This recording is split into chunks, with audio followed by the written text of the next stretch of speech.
Hello friends, welcome and welcome back to my YouTube channel. तो आज के इस वीडियो में हम देखने वाले हैं हिंदी का बहुत ही ज़्यादा इंपॉर्टेंट टॉपिक। तो टॉपिक आप देख सकते हैं, टॉपिक है आपका रामचंद्र शुक्ल जी का जीवन परिचय। तो किसी का भी जीवन परिचय हो उसके लिए कुछ इंपॉर्टेंट पॉइंट होते हैं। कौन कौन से होते हैं भैया? स्मरणीय बिंदु, फिर होता है उनका जीवन परिचय, फिर साहित्यिक परिचय और उनकी कृतियाँ। अगर इतना आप करते हैं एग्जाम में तो एग्जामिनर आपको फुल में फुल मार्क्स दे के ही जाएगा। ठीक है, तो चलिए इनके स्मरणीय बिंदु देख लेते हैं जो कि एक अच्छे हाइलाइटर का काम करते हैं। ठीक है, रामचंद्र शुक्ल जी का जन्म 4 अक्टूबर 1882 ईस्वी को हुआ।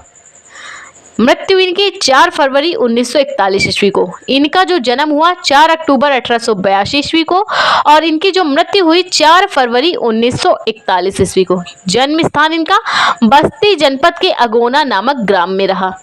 अगोना नामक ग्राम रहा, बस्ती जनपद रहा, बस्ती जिले के अगोना नामक ग्राम रहा।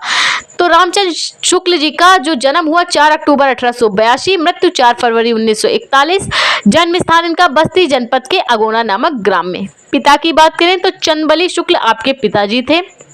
ठीक है, चंद्रबली शुक्ल जी इनके पिताजी थे।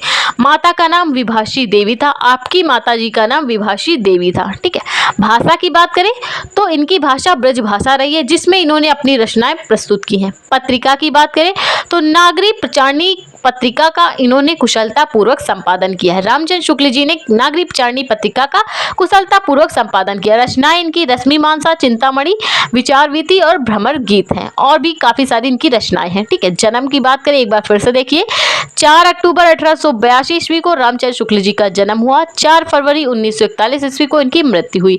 जन्म स्थान की बात करें बस्ती जनपद के अगोना नामक ग्राम। पिता की बात करें चंद्रबली शुक्ल आपके पिताजी थे। माता की बात करें विभाषी देवी आपकी माताजी का नाम था। भाषा इनकी ब्रज भाषा रही है। पत्रिका इनकी नागरिक प्रचारणी रही है पत्रिका। ठीक है, जिनका संपादन इन्होंने किया है। रचनाओं की बात करें तो रचनाएं इनकी रश्मिमानसा, चिंतामणि और भ्रमर गीत इनकी प्रमुख रचनाएं हैं। तो ये इनके स्मरणीय बिंदु थे। अब बात करें इनके जीवन परिचय, इनके जीवन काल में क्या हुआ।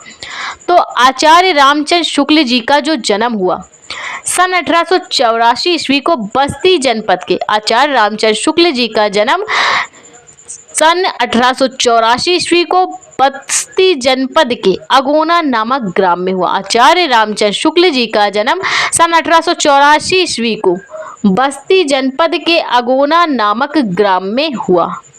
क्लियर है? ठीक है, अगोना नामक ग्राम में इनका जन्म हुआ है, इनका जन्म स्थान रहा है अगोना। इनके पिताजी का नाम चंद्रबली शुक्ल था, आपके पिताजी का नाम चंद्रबली शुक्ल था तथा आपकी माताजी का नाम विभाषी देवी था। रामचंद्र शुक्ल जी की माताजी का नाम विभाषी देवी था। रामचंद्र शुक्ल जी का जन्म सन 1884 ईस्वी को बस्ती जिले के अगोना नामक ग्राम में हुआ था। इनके पिताजी का नाम, रामचंद्र शुक्ल जी के पिताजी का जो नाम था वो चंद्रबली शुक्ल था। माताजी का नाम विभाषी देवी था। माताजी का नाम विभाषी देवी था। और जब इनकी उम्र 9 वर्ष की थी, रामचंद्र शुक्ल जी जब 9 वर्ष के थे तभी इनकी माताजी का देहांत हो गया। 9 वर्ष की अवस्था में ही आपकी माताजी का देहांत हो गया। ठीक है, प्रारंभिक शिक्षा की बात करें तो प्रारंभिक शिक्षा इनकी अगोना में ही हुई है। प्रारंभिक शिक्षा इनकी अगोना में ही हुई। इसके बाद इन्होंने प्रारंभिक शिक्षा अगोना में हुई। इसके बाद इन्होंने मिर्जापुर के लंदन मिशन स्कूल से एफए की परीक्षा, फाइनल ईयर की परीक्षा उत्तीर्ण की। इसके बाद ये मिर्जापुर के लंदन मिशन स्कूल से एफए फाइनल ईयर की परीक्षा इन्होंने कुशलता पूर्वक उत्तीर्ण की है। ठीक है, इसके बाद क्या किया? इसके बाद इनको वकालत पढ़ने के लिए इलाहाबाद भेजा गया, परंतु वकालत में इनका मन नहीं लगा जिसके कारण ये अनुत्तीर्ण रहे। वकालत में इनका मन नहीं लगा इलाहाबाद में, जिसके कारण परिणाम क्या हुआ? ये अनुत्तीर्ण हो गए। आचार्य रामचंद्र शुक्ल जी का जन्म सन 1884 ईस्वी को बस्ती जनपद के अगोना नामक ग्राम में हुआ। ठीक, अगोना नामक ग्राम में हुआ। इनके पिताजी का नाम चंद्रबली शुक्ल तथा माताजी का नाम विभाषी देवी था। जब ये 9 वर्ष के थे, 9 वर्ष की अवस्था में ही इनकी माताजी का देहांत हो गया।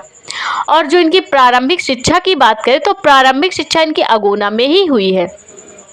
इसके बाद इन्होंने क्या किया, इसके बाद इन्होंने मिर्जापुर के लंदन मिशन स्कूल से एफए फाइनल ईयर की परीक्षा उत्तीर्ण की। इसके बाद इन्हें वकालत पढ़ने के लिए इलाहाबाद भेजा गया, परंतु इनका वहां पे मन नहीं लगा, जिसके कारण ये वकालत में क्या हो गए, अनुत्तीर्ण हो गए, परंतु इनका वहां पे मन नहीं लगा।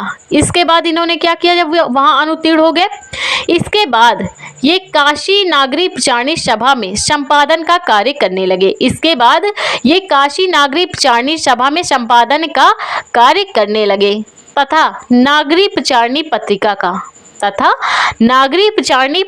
का इन्होंने संपादक भी रहे हैं।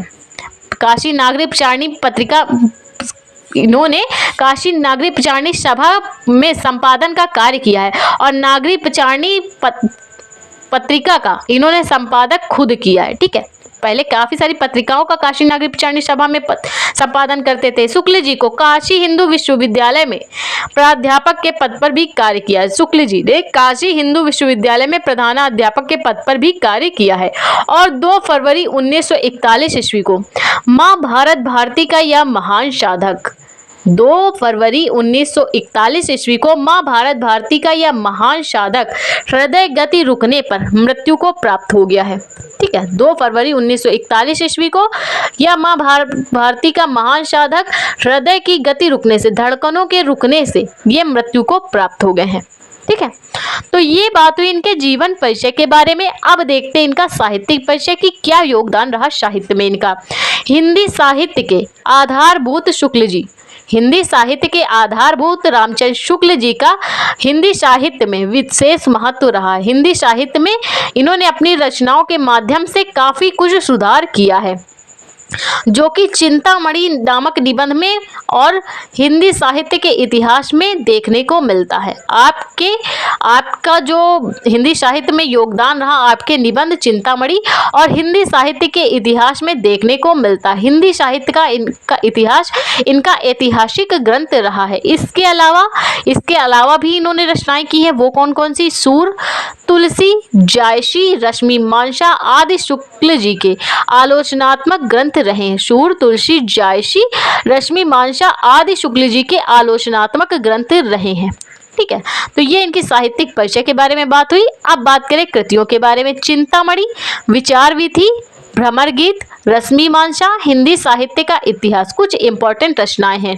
ठीक है, तो ये था इनका जीवन परिचय, इनका साहित्यिक परिचय और इनकी कृतियां। तो आई होप आपको ये समझ में आए हैं। तो प्लीज वीडियो को लाइक और हमारे चैनल को सब्सक्राइब करें। Thank you for watching this video.